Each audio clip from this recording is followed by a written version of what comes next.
Mas afinal, o que é gestão? Esse é o Empreenda SC Entrevista. A gente fica muito feliz de estar trazendo conteúdo de valor para você, micro, pequeno, médio empresário, você que é empreendedor, está buscando empreender. Esse programa conta com o apoio de Cemitério e Crematório São José aqui de Blumenau, PHNX Consultoria Imobiliária e Arte Pro Comunicação Visual. E hoje a gente vai conversar com ele que até já esteve no nosso podcast, Rafael Ventura. Seja bem-vindo ao programa, Rafa. É uma honra, meu amigo. Obrigado pelo convite mais uma vez. É um prazer imenso estar aqui. Legal, cara. Fico muito feliz porque a gente sabe do teu conteúdo de valor, como a gente já teve no podcast. Hoje um tema mais específico. Rafa, tu é administrador, economista, já atendeu aí centenas, talvez até milhares de empreendedores como consultor de negócio. Isso. Pergunta básica, cara. O que é gestão? De maneira bastante simples e direta, a gestão é solucionar problemas complexos da maneira mais simples possível, fazendo com que a empresa, que é a pauta desse programa, caminhe de maneira sólida em direção ao seu propósito. Basicamente é tu identificar um objetivo e criar mecanismo para chegar lá? Exato, seja ele comunicação, caso seja essa a dor, seja o fluxo de trabalho, que é a dor da maioria dos pequenos e médios empresários, seja a construção do time, porque sem um time você não vai a lugar nenhum, e foi o que eu tanto defendi na nossa entrevista anterior. Gestão é criar um processo válido, eficiente, que faça com que a empresa caminhe em direção ao seu propósito. Eu gosto de trazer esse tema porque às vezes a gente está falando aqui, a gente percebe na nossa audiência aquele eu empresário, né? Eu empresário, vamos chamar assim. Exatamente. Que ele tá lá sozinho, né? Muitas vezes não tem um time, e aí ele fala gestão, tá, mas o que é gestão, né? Tu tens noção de algo prático pra gente trazer, assim, até que tu enxerga no mercado de dificuldade que trabalhar gestão ajuda a resolver? Coisas que eu percebo em empresas até, por vezes, não tão pequenas, enxutas, porque essas dores, elas geralmente são muito comuns em empresas de empreendedores, né? Microempreendedores individuais, empresas onde o empreendedor não necessariamente é gestor, em si é alguém técnico, operacional. Tipo um eletricista sozinho lá. Justamente, perfeito ponto. Eu atendo muito o segmento da saúde, clínica veterinária e consultório médico. O médico é o head da operação, mas ele não teve nenhuma cadeira de gestão na sua especialização. Então, nesse caso é muito comum o problema organizacional, tanto em relação a time, empresas que não têm um organograma claro, um fluxograma claro, empresas que não têm metas. Então, gestão, muito diferentemente do que pensam, não é exclusivamente uma planilha. Até falamos no briefing, gestão não é um fluxo de caixa, embora muito importante tê-lo. Gestão é você conseguir organizar as informações, tanto de relação com o cliente, estoque, a sua expertise, cadeia de comando, plano de carreira para os funcionários, um PDI, um programa de desenvolvimento individual, é extraordinário, qualquer que seja o tamanho da sua empresa. Em resumo, gestão é olhar para todos os fatores importantes da sua empresa e colocá-los em ordem, assim como a gente faz em casa, né? Todos os móveis da casa precisam ter uma sinergia. Em uma empresa, todos os fatores que têm uma importância direta ou indireta para o core business, seja a entrega qualitativa para o seu cliente, seja uma entrega qualitativa numa relação B2B, B2B2C, a gestão ela é organização. E dentro de cada etapa da organização, aí sim a gente entra nas expertises que é a gestão financeira, a gestão de recursos humanos. A gente poderia trazer para a realidade, exemplificando assim, vamos trazer o eletricista de volta. Ele está lá cobrando X reais a hora e aí ele cobra do cliente hoje, gasta amanhã, cobra hoje, gasta amanhã. No fim ele não sabe quanto ele faturou no mês, ele não vê o dinheiro entrar, não vê o dinheiro sair, não faz poupança. Então um ato de gestão seria controlar as receitas, tentar ter um gasto mensal premeditado, já previsto, se preocupar com quanto saiu, fazer um programa de investimento, algo nesse sentido? Posso trazer um exemplo prático que aconteceu comigo hoje pela manhã? Fica à vontade. Tá? Só não vou citar o nome. Esse exemplo eu tenho certeza que vai agregar muito. Eu só não vou citar o nome porque a pessoa não me autorizou a isso, eu pensei nisso agora, orgânico, literalmente. Tá? É uma empresa que trabalha com higienização de estofados, inclusive concorrente de um confrade meu, do Paulo Maba, da Imper. Um grande abraço para ele. A Imper patrocinou o nosso episódio do podcast. O Paulo é extraordinário. Paulo e a Joyce. Baita profissional. Um concorrente dele, não é aqui da região, é do Paraná, entrou em contato comigo porque, assim como o Paulo, ele quer entrar no segmento de franquias e é um tanto quanto desafiador porque esse franqueado é uma pessoa comum, é uma pessoa operacional, é alguém que tem a expertise da limpeza, mas não é gestor. Então, se eu, Rafael, consultor, tivesse que desenhar a gestão desse negócio de maneira bastante superficial para que ele entenda e consiga operacionalizar isso, porque esse é outro aspecto importante da gestão. Gestão é aplicável, precisa ser aplicável.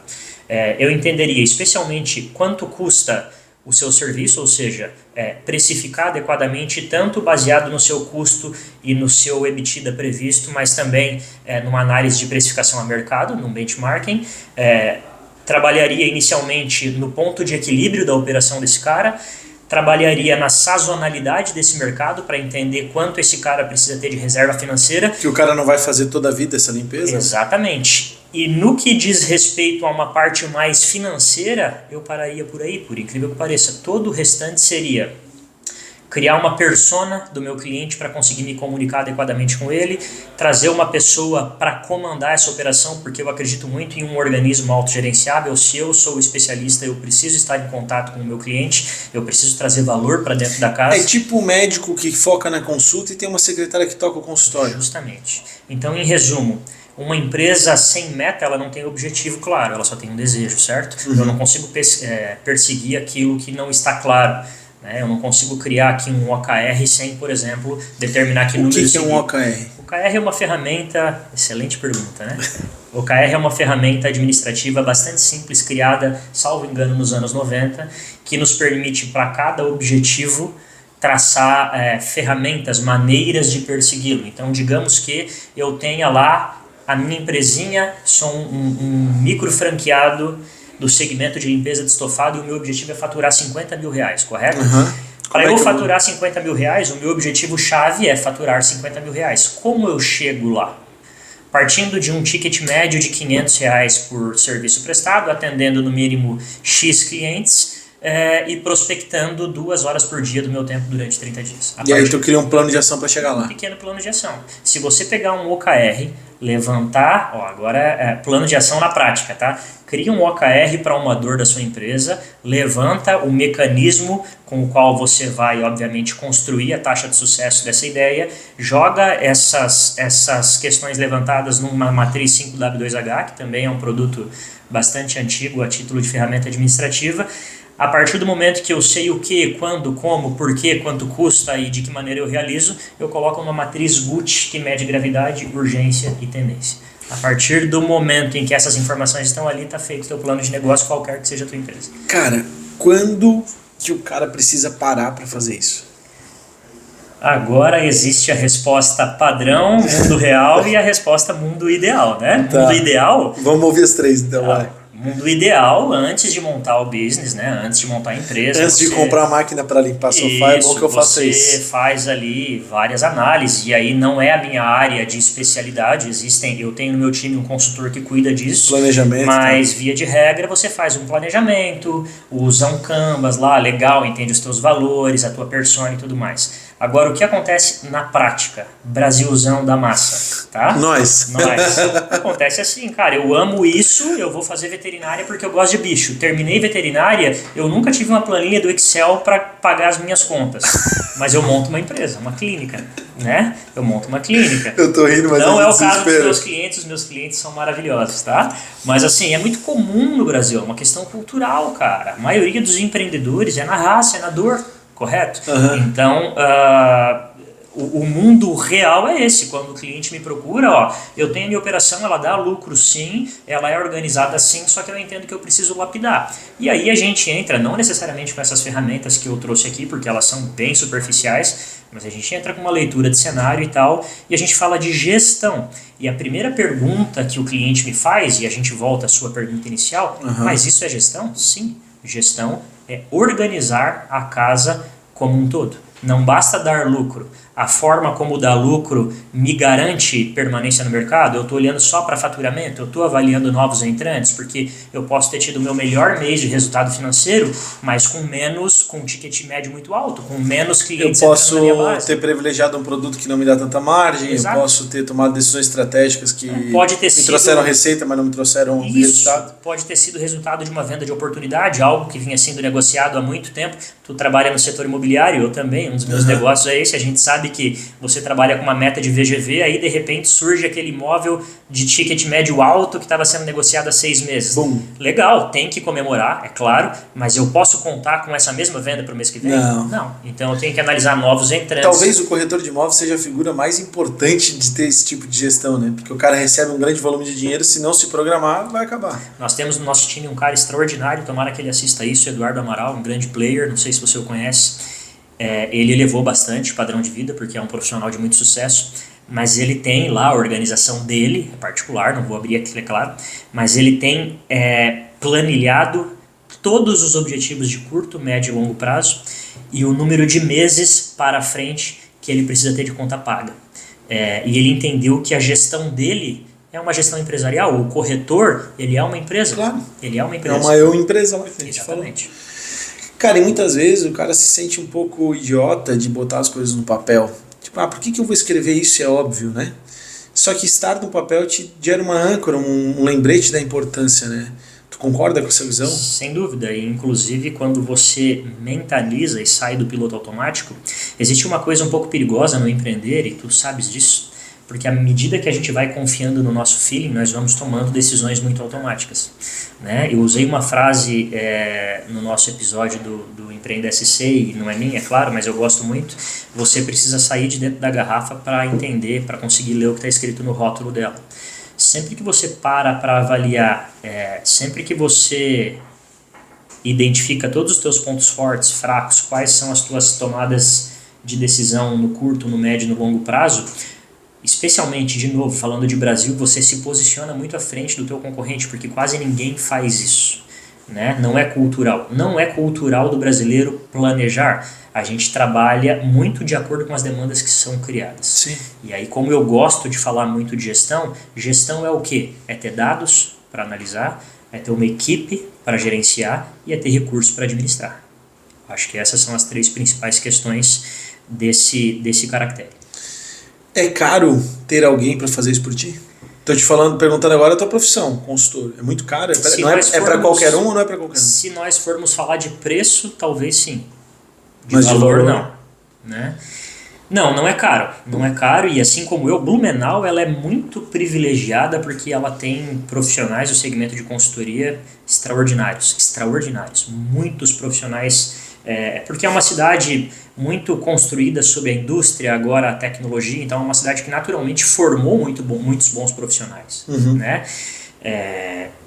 Eu foco na gestão para pequenos e médios empreendedores. Então é claro que o valor hora ele precisa ser viável, certo? Eu não posso querer aqui atender uma empresa que fatura R$100 mil por mês cobrando 10% do faturamento do cara. Não tem como. Claro. Né? Então a gente sempre flexibiliza, dimensiona um número de horas que faça sentido, e é claro que eu assumo algumas responsabilidades. Ou eu tenho que vir com uma pegada que possibilite um aumento de faturamento ou um controle melhor de custo para que isso se torne viável.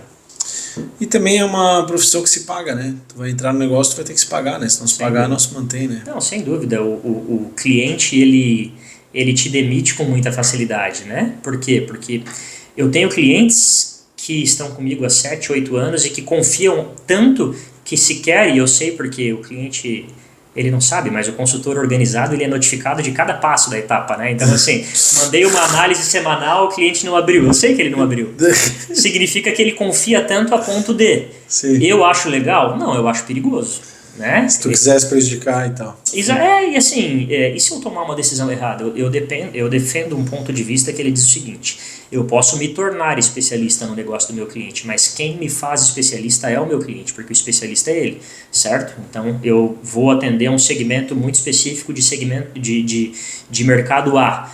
O meu papel, num primeiro momento, na etapa inicial, é absorver o máximo tanto do fit cultural do time, da cultura do negócio, da cadeia de fornecedores, da forma como o cliente se comunica conosco, sobre os meus concorrentes, sobre o market share, a fatia de mercado que esse meu cliente ocupa. À medida que eu tenho ciência sobre tudo isso, eu consigo desenhar uma estratégia. Mas é irresponsável que o consultor se venda de imediato como um especialista naquilo, porque muitas vezes você nunca fez aquilo, né? Então, a relação de confiança ela é construída com o cliente, mas ele precisa se pagar. Eu nunca dou a pílula, eu procuro ser muito verdadeiro nos meus pits. Eu já atendi, não tenho um número, não tenho um percentual, mas não foram um e não foram dois clientes que no segundo, terceiro mês de projeto a gente entendeu que não tinha viabilidade. Por ter uma esteira de atendimento muito longa, eu, por exemplo, estou com 2024 fechado já, eu consigo chamar o cliente, conversar, é aquele papo de término de namoro, olha, o problema não é você, sou eu. Mas assim, eu consigo de maneira muito honesta falar, talvez o meu conhecimento não te entregue. Eu tenho no meu radar de consultores, são 35 pessoas na minha operação, algumas pessoas que talvez sejam mais qualificadas do que eu para isso, ou eu tenho colegas concorrentes que eu posso te indicar. Numa outra empresa minha, eu tenho um concorrente que me atende, o Carlos, da Focus Consultoria, profissional extraordinário, meu concorrente está dentro da minha empresa. Mas tu tens uma parceria ali. Eu preciso, se eu acredito numa empresa autogerenciável, eu preciso ter alguém muito técnico analisando passo a passo dessa empresa. E o empreendedorismo é isso mesmo, é de saber fazer parceria, a concorrência ela é saudável, mas principalmente quando tu consegue ter uma concorrência amiga, uma concorrência parceira que não Exato. extrapola o... Hoje é muito comum que a gente fale em uma empresa escalável, aquela que se digitaliza, Sim. que sem necessariamente ampliar a estrutura física atende mais e mais pessoas. Antes da digitalização dos negócios, 10 anos atrás, talvez mais, talvez menos, nós escalávamos como? Como é que você tinha várias empresas ao mesmo tempo? Com pessoas, são as pessoas que te permitem escalar. Parceiros, funcionários, concorrentes, né? Eu tenho em consultoria, nos outros ramos não, mas em consultoria eu tenho uma relação tão afinada, tão alinhada, perdão, com os concorrentes, que a gente inclusive delega contratos. Fechei um contrato, eu não consigo atender, eu trago um cara, com autorização do cliente, é claro, eu trago um cara, esse meu concorrente atende, amanhã eu atendo um cliente do meu concorrente em favor dele, tá? Mas são as pessoas, as relações, as pontes que a gente constrói que nos permitem escalar, né, os negócios com os quais nós estamos envolvidos. Rafa, eu acho que o grande objetivo foi a gente conseguiu responder a questão, né, e quero te agradecer por isso. Mas eu queria que tu deixasse uma mensagem para aquele profissional que ainda não identificou que o problema dele é gestão. Como que ele é capaz de identificar que o problema dele é gestão? Eu acho que quando a sua empresa tem demanda, quando você trabalha de verdade no seu dia a dia, mas você não vê o resultado que você espera ver, seja ele de crescimento financeiro, significa que alguma coisa dentro da gestão do seu negócio não está estruturada. Né? O que é uma empresa gerida adequadamente? Por mais que a gente romantize e diga que empreendedor adora trabalhar 16 horas por dia, uma empresa... Exato. E eu sou um defensor do combate a essa mentalidade recém-institucionalizada. Tá? Uma empresa, ela precisa, uma empresa bem gerenciada, ela precisa dar lucro, ela precisa ter um ambiente saudável. Se você está ganhando muito dinheiro, mas o teu turnover, a tua rotatividade é 40, tá errado. Não existe um clima de trabalho legal, né? Então, se você mantém as tuas relações, se você dorme bem, sem preocupações, e se a sua empresa dá lucro, ela é muito bem gerenciada. Embora eu sempre procure vender o meu peixe, tem muita empresa que não precisa de consultor. Não precisa, porque ela é muito bem gerenciada. Agora, quando você tem um turnover baixo, um ambiente incrível, mas não dá lucro, um ambiente incrível, dá muito lucro, mas o turnover é alto, enfim, quando um dos pilares da sua empresa, que são pessoas, produto e clientes, e obviamente a parte financeira, quando qualquer um desses pilares está abalado, você precisa de uma opinião técnica, pontual, permanente, porque a gestão da sua empresa é o que te garante sobreviver nesse mercado hiper concorrido onde nós estamos. A próxima conversa vai ser sobre negócios autogerenciáveis. Ótimo. Já aguardo no teu repertório. Sou apaixonado por esse tema. Rafa, brigadão por vir aqui na entrevista, dispor do teu tempo aí. Espero que a gente converse em breve novamente, né, cara? Sempre à disposição. É um prazer gigante estar contigo e com a tua equipe. Legal. Esse foi mais um Empreender Sem Entrevista. Você que nos acompanha no YouTube, gostou desse conteúdo, deixe seu like, se inscreva no canal. Ative o sininho para receber as notificações, compartilhem com seus amigos. Tem algum amigo aí que você acha que está com problema de gestão, encaminha para ele, ajuda o nosso trabalho também de alguma forma. No Spotify a gente também pede seu like, compartilha aí com os seus colegas. Esse streaming também está em todas as plataformas. Esse episódio contou com o apoio do Cemitério Crematório São José aqui de Blumenau, PHLX Consultoria Imobiliária e Arte Pro Comunicação Visual. Muito obrigado pela sua audiência.